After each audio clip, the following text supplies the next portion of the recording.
The marble floor of the Grand Federal Bank gleamed under the cold white lights, the kind of shine that made every scuff mark, every dusty footprint, feel like a crime. Mira hesitated at the entrance, her fingers tightening around her worn canvas purse. She wasn't used to banks like this. Everything about the place, from the gold-trimmed columns to the silent air conditioning, felt designed for people who walked differently, talked differently, spent differently. She swallowed and stepped inside. Today wasn't about comfort. Today she needed that withdrawal.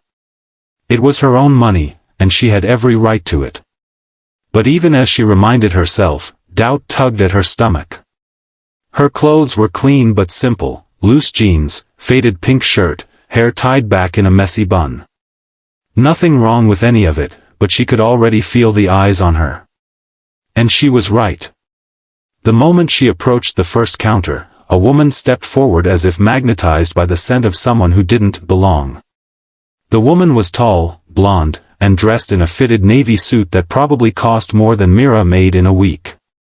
She had that sharp, sculpted look that belonged in a corporate photo shoot, perfect hair, perfect eyeliner, and a smile that wasn't a smile at all. "Can I help you?" she asked, the tone dripping with irritation before Mira even spoke. Mira cleared her throat. "I need to make a withdrawal." The blonde woman's eyes flicked from Mira's face to her purse, to her shoes, and back again. Instantly judging. Instantly dismissing. "From which account?" she asked. "Savings," Mira replied. The blonde woman stood straighter, tilting her head in disbelief. "And how much are you withdrawing?" $500. She said it softly, but confidently. The blonde woman's eyebrows shot up as if Mira had requested to empty the vault. A scoff slipped from her lips. "500, she repeated, louder than necessary. A man waiting behind Mira looked up. Another customer glanced over. Heat rushed to Mira's cheeks. "Yes," she repeated. "My husband transferred some money this morning." "I just need, your husband transferred money," the blonde cut in, her lips curling. "Right." Mira blinked. "Is there a problem?" The blonde leaned forward, lowering her voice but sharpening her words. "This is a high-level financial institution.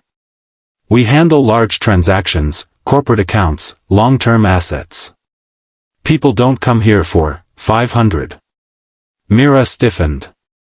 "It's still my money." "If it's really your account," the blonde said, tapping her manicured nails on the counter, "then why don't you tell me the account holder's name?" "Mira Evans." The blonde woman paused. Something flickered across her face, confusion mixed with disbelief. "Evans?" As in, she cut herself off. Then she scoffed again. "No. Must be a coincidence." She tapped a few buttons aggressively on her computer. "I'm not seeing anything under your name. Are you sure you didn't come to the wrong bank?" Mira swallowed her frustration. "I come here every week." "Well, I'm not finding you." The blonde straightened her blazer and gave a cold, victorious smile. "So unless you have valid identification, maybe you should try a different branch. Or a different bank entirely. We cannot have people wasting our time." A small crowd was gathering now.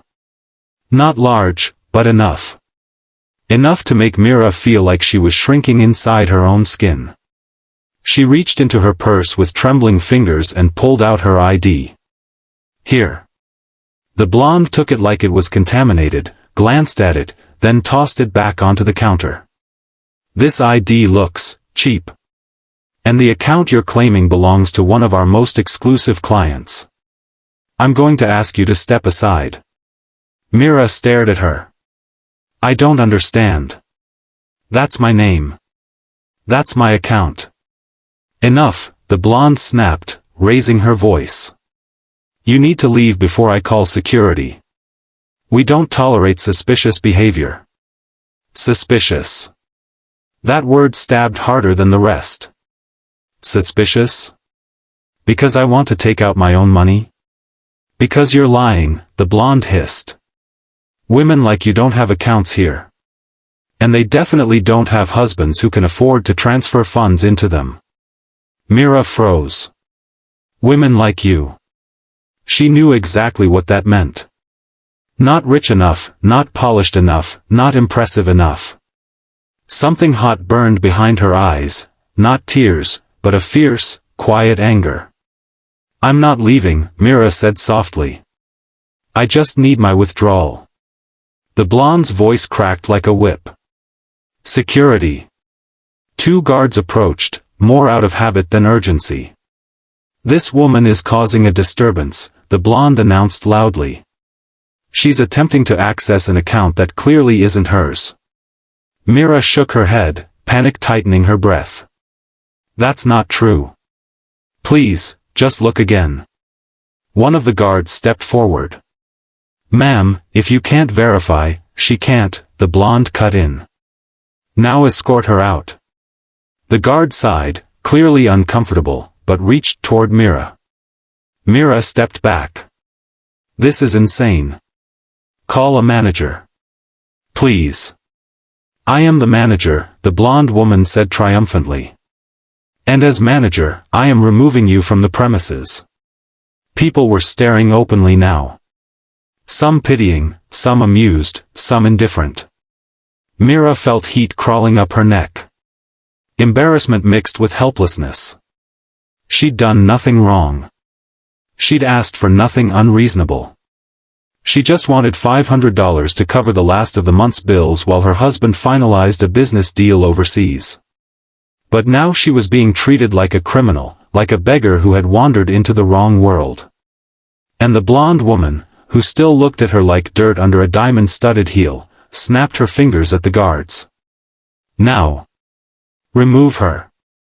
The guard's hand reached toward Mira's arm again. And Mira, humiliated, angry, and trembling, took a step back toward the door. She didn't want to cause a scene. She didn't want trouble. She just wanted to breathe. But just as she reached the glass doorway, her phone buzzed in her purse. 3 times. A unique vibration pattern. The one her husband used when something important happened. She froze, heart pounding. Because she already knew, whenever that vibration came, something was about to change. And inside the bank, the blonde woman smirked victoriously, completely unaware that in less than 5 minutes, her world would flip upside down. The moment Mira stepped outside the bank, the heat of the afternoon felt harsher than before, as if the sun itself disapproved of how she had been treated. She stood still on the sidewalk, trying to steady her breathing. Cars rushed past, horns blared, people moved around her with purpose, but she felt frozen. Embarrassment stung her skin like fire. Her hands trembled as she grabbed her phone from her purse. 3 missed messages. All from Ethan. Her husband. The first message was a voice note, short and urgent. She tapped it with shaky fingers. Love, the transfer should have cleared by now. The bank manager will assist you personally. If she gives you any trouble, tell her to look at the executive authorization attached to your account. And, call me if anything feels off. The words tightened her throat. The bank manager. Assist personally. But the woman inside, she wasn't just unhelpful. She was hostile. She humiliated her. She accused her. She acted like Mira didn't even deserve to breathe the same air inside that building. Mira opened the second message. Also, baby, the board sent out a new client status update. You'll probably see it in your profile already. Just in case you withdraw anything today. Mira's brows knitted. New client status? She hadn't checked her phone since morning. She jumped to the last message. Actually, forget everything, I'm coming there right now. Her heart lurched. She glanced up and scanned the street. Ethan didn't like waiting when something involved her. He didn't like the idea of her dealing with stress alone, especially not when it came from strangers who didn't know who she was or what she meant to him. Mira hesitated. Part of her wanted to leave, to run home and pretend the whole thing never happened. She didn't want Ethan to get dragged into something ugly. The blonde woman inside was petty, arrogant, condescending, but she didn't deserve trouble. Then again, Mira hadn't deserved it either. She looked at her reflection in the bank's glass doors. Her cheeks were flushed, eyes a little glassy, but she still stood tall. She wiped her face and took a deep breath. She wasn't going to hide. She wasn't going to run. She would explain what happened, and Ethan could decide what to do. She tucked her phone away just as a sleek black Bentley rolled to a stop in front of the bank. The engine purred like a living thing.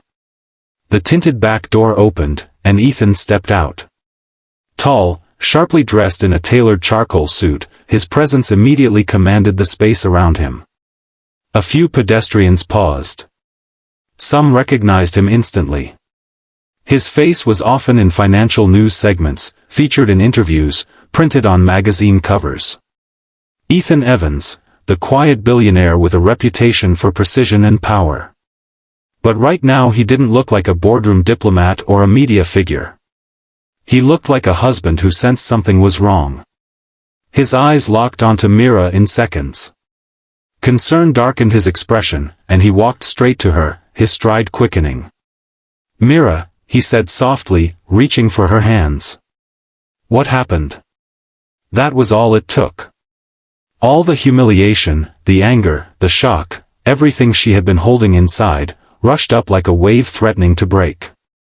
But she didn't break. She inhaled shakily and told him everything. Not dramatically. Not angrily. Just honestly. Ethan listened without interrupting once. With every detail she described, the scoffing, the accusation, the mocking tone, the way she was thrown out, his jaw tightened. A stillness settled over him, the kind that only came before a storm. When she finished, he gently squeezed her hand. "Stay with me," he said quietly. Then he turned toward the bank. There was no rush in his movement now. No hesitation. He walked like a man who owned every inch of the ground beneath him. Mira followed just a step behind, her heartbeat thundering in her chest. The guards inside saw them first. They straightened at once. The blonde manager, who had been standing proudly behind the counter, smugly recounting the incident to another employee, froze mid-sentence. Her lips parted. Her eyes widened. Recognition hit her like a slap. Ethan Evans. The same man whose face was framed on the bank's investor wall. The same man whose company owned controlling shares in the Grand Federal Bank. The same man whose account category was the highest tier the bank had ever created. And the same last name she had mocked when she sneered at Mira. She went pale. Ethan didn't slow down as he approached the counter. But his eyes were cold, sharp, and piercing, the kind of cold that made the blonde woman visibly tremble. "You," Ethan said, his voice calm but lethal. "Are you the manager who denied my wife access to her account?" The blonde swallowed hard. All her earlier arrogance vanished like dust in wind. Sir, I didn't realize." "No," Ethan cut in smoothly. "You realized exactly what you were doing." She shook her head desperately. She didn't look like what?" Ethan asked, stepping closer. "Like someone worthy of respect? Like someone with money? Like someone whose husband happens to own 23% of this institution?" Gasps spread through the room. Customers whispered. Employees froze. The blonde staggered back. "Sir, I apologize to her," Ethan said, pointing at Mira. The blonde turned, her hands shaking. I'm so sorry, ma'am. I didn't mean to." "You meant every word," Mira said quietly. "You judged me the moment I walked in." Ethan stepped between them. "You tried to humiliate my wife," he said. "You called security on her. You denied her access to her own account. And you dared to suggest she didn't belong here. The blonde opened her mouth but no sound came out. Ethan lifted a small black card from his pocket and placed it on the counter. This is the executive authorization linked to her account, he said. Had you bothered to look, you would have seen she has full access to every financial service offered here, including priority management. The blonde shook, tears forming. Please. I can fix this. I can, you're done, Ethan said quietly. Effective immediately. The entire lobby fell silent. A manager being fired publicly was unheard of. But nobody questioned it, not when the order came from him. The blonde manager's knees wobbled. She had no defense. No justification. She had humiliated the wrong woman. Security, Ethan said calmly. Escort former manager Ms. Collins off the premises. The guards hesitated, almost sympathetic, but they followed the command. As she was led away, Ms. Collins didn't dare look at Mira. She only stared at the floor, stunned, defeated, and pale. When the door closed behind her, Ethan turned back to Mira. His expression softened instantly. You deserve better than that, he murmured. Always. Mira felt warmth bloom in her chest. The pain of the humiliation still lingered, but now it was overshadowed by something far stronger, being seen, being defended, being valued. Ethan tucked a strand of hair behind her ear. Now, he said gently, let's get your $500. But the moment he said it, a new employee rushed forward, trembling with respect. Sir, ma'am, your account update just finalized. You won't need to withdraw $500. The monthly dividend just hit. Your balance increased by $8 million. The entire bank fell silent again. Mira blinked, stunned. Ethan smiled softly at her. And that, he whispered, is why you will never let anyone make you feel small again.